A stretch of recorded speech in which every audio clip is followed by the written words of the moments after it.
gonna be so honest. Didn't even know if I was gonna be able to finish this week's vlog because, well, I took Kitty to the vet. This was the first time taking her to the vet that I was, well, actually expected to hear that her health was declining. Not in like a drastic, crazy, she's fucking dying sense, but she's going to be 12 in October. I went in there and I booked this vet appointment because I wanted her, a blood sample. I wanted like all of her levels checked just to be preemptive about her health because, I mean, just like humans, I think we also take our pets' health for granted until they don't have it, and same with our own health. So yeah, we go into the examination room and the technician and the vet are in there with me, and they're like, she is so healthy. And then the vet said, that is the healthiest 12-year-old cat I've ever seen. If you didn't tell me her age, I genuinely would have thought she was 6 based on her dental health, on her eye health, on like, she listed off all these things. It was like, or the technician said, you can see how much you love her because of that. And I was like, period. Then the vet was listening to her heart and said she had a heart murmur and that she's never had that before. And I've had, my family dog had a heart murmur her whole life. And it was just, I mean, as she got really, really old, it finally went from like a grade 3 to like a 5, I think. But we found her heart murmur when she was like 3 and she lived to 16. Jenna Marbles and Julian's dog Peach, she has a heart murmur. She's alive and happy and healthy. I know a lot of animals with heart murmurs. I always just thought heart murmurs were more to be concerned of when you had to put them under for anesthesia purposes, especially when it's higher grade. But this vet was like, oh, she has a heart murmur. First she said, she was like listening to her heart and she's like, I've never seen a cat so stressed out, basically. And then she preceded that with, oh, she has a heart murmur and that we didn't detect last time. And then she straight up like, we'll take the blood and then it could be hyperthyroidism, but if not, you should get an ultrasound of her heart because her heart is failing. Sorry? And then she was like telling me like, it could be like the valve failing or it could be like the muscle of the heart like getting bigger. And I'm like, I can't breathe. I can't.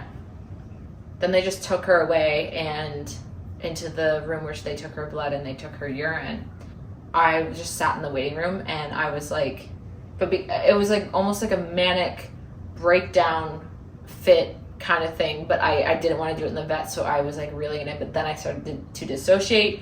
She brought her back out and she was like, her urine is so healthy. Like, I genuinely thought it was her kidney levels that were going to be the red flag because she doesn't eat wet food and she doesn't eat treats and she won't eat anything with liquid in it. And so I have the fountain, I have bowls all over the house, but she was like, her kidney levels appeared to be that of like, again, a 5-year-old cat.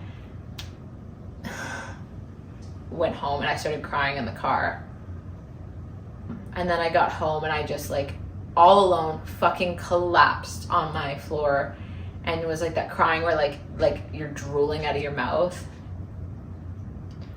And I need to say, Kitty's mortality is something I have cried in my bed at night about since she was like a year old, that I can remember, like really starting to like obsess. I don't know if obsess is the right word. Honestly, I'm going to use it just to be dramatic. When I really started to obsess over her mortality was she was about a year old, because that was like when our bond like solidified, and it was very clear like because cats are usually animals of their environment and dogs are animals of people, but for some reason she is an animal of one person. Yeah, her mortality is just like in my mind, I can't get over it. I can't get through it. It's just, and I've lost animals. I know that pain, but this is something else entirely. Like it's so much deeper than that. And there's people that will say, oh, I've lost family pets. It's like, I understand you're trying to empathize with me, but this is not the same. And I always say, like, my entire time that I've had her, but even in those moments where I'm like, the world is against me, at least it was us against the world.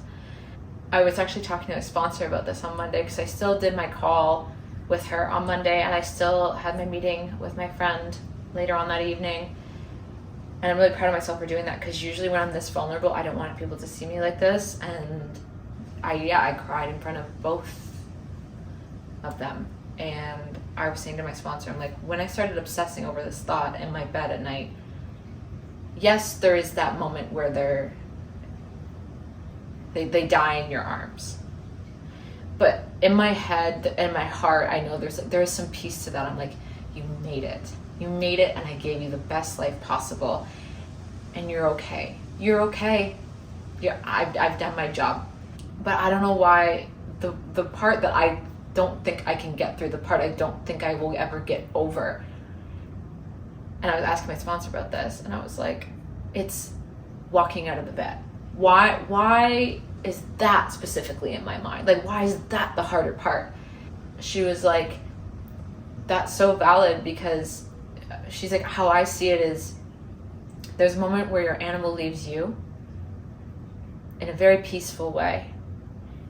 They've made it, but then the moment where you have to leave your animal. And I was like, that's it. It's this concept of, there's going to be a moment where she leaves me, where everyone's animal leaves them, but I don't think I can get over the moment where I step out of even the room, because that is the first step into life without her.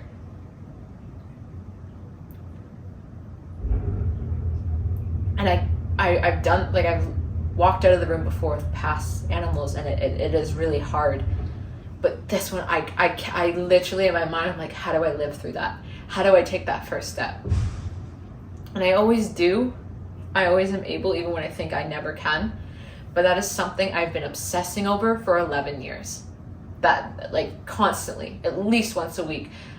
But now that I've, like, processed how that vet handled delivering that information, and then basically, yeah, she started giving me all these, like, very severe outcomes with price tags on it. And she said, I'll call you it's supposed to be yesterday. I'll call you tomorrow with all the blood results, because we'll have them done by the end of today. Never fucking called me. I waited around having, like, a fucking meltdown all day. Didn't call me. Called the vet this morning.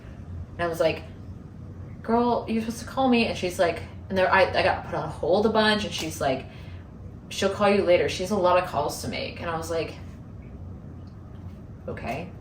And then she called me and told me that her blood results were, again, that of a cat that's like 5 or 6 years old. And her urine, she's like, this is the healthiest 12-year-old cat I've ever seen. And then finally she admits to me, she's like, this heart murmur could be nothing.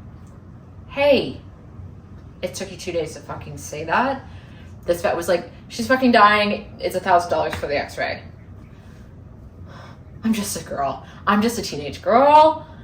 I don't know. I don't like how she delivered the information with such finality and severity without telling me it could be nothing. Like, I know she's just trying to rule out, like, the worst case scenario and to verify it's nothing.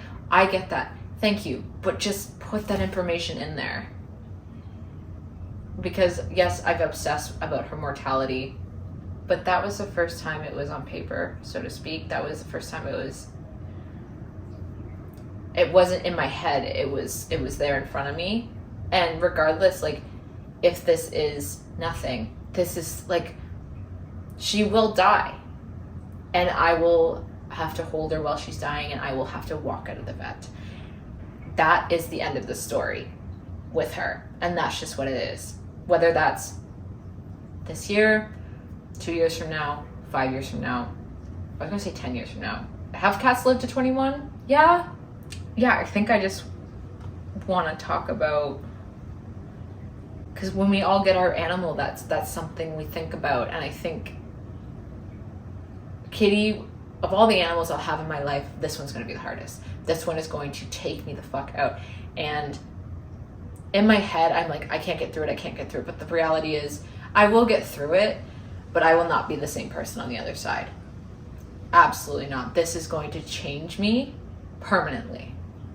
And I always find myself trying to validate the depth of our relationship. I don't, by so many means, but it is just for me and her. It doesn't have to be validated by the outside world. I can go ahead and let them think it's just like having any other pet. Go ahead. Because I know it's not. Back in high school, when I realized she cannot stand anyone else. She will not let anyone else touch her. She's a very traumatized little girl. I would actually, honestly, it was like kind of evident at about when she was 6 months old. But at 1 year, I was like, oh, that's actually a little scary, because wherever I go, she will go. Like, for real. There have been nights. I'm probably gonna put another trigger warning over this. Those 3 nights in high school that I can remember. There were more, but there's 3 I really remember where I was going to end my life. I was going to do it. I couldn't do it anymore. And there was this moment, one of the nights I remember like looking down at her, and she's just looking at me, and I'm like, I can't leave her. Sounds like I'm talking about like my actual child, but at least your children outlive you. Me 2, maybe even 3 years ago now, I would just be like, we're doomed, we're all doomed, but that's what makes life so beautiful, that ultimately it will come to an end. I remember driving home from the vet, and again, I used to be one of those people that would be in the headspace of like, why me? The world is against me. How dare that happen to me? How, like, I don't deserve this. But I found myself like thinking, I have given her the most peaceful, most beautiful life a cat could ever ask for. Also, like, the concept of grief, like anticipatory grief, it is part of the story of love, because you can't love someone eternally without also grieving them. And like, what's that quote where like grief is like the proof that the love was there? And grief is part of the story of love. I've been slowly shutting down over time, and then after my last relationship, when I was like, oh, can't live that way anymore, I've started to, I guess, wake up again. But it's still like, I remember last year at some point I was like, I haven't cried in like a hot minute. And I was like, that's so proof that I am shut down and dissociated. And like, this is the first time in a long time that that ache in your heart, that like, it's like this sorrowful, I can't breathe. It's like, it's still like, I'm alive. That is what it means to be human, to feel and to cry and to love, and yeah, just to feel it all so fully. Even though I'm in the most like emotional pain I've been in a while, I'm still alive. Like, I get to wake up and I get to exist in this lifetime, and that's something I'm so grateful for. I don't know how many lifetimes I've met her, but I'll find her in the next one. This isn't the last. Again, her having to know life without me, I don't want her to ever go through that. I'd rather take on the burden of knowing the pain of living life without her. I don't want her to ever experience that. So my heart is still, yesterday it was so tender. It's still like, it's quite tender. I'm realizing the vet really, I did not like the delivery of it. Now I'm like coming out of it and understanding like what actually happened in that room. I'm like, that actually wasn't cool. Yeah, if any of you have had a relationship with an animal like this, let me know how you've gotten through it. Because it's something that I've been dreading for 11 years. It is in the back of my mind somewhere constantly. Like, how do you come home to an empty home?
booked a trip to Greece for like 15 days.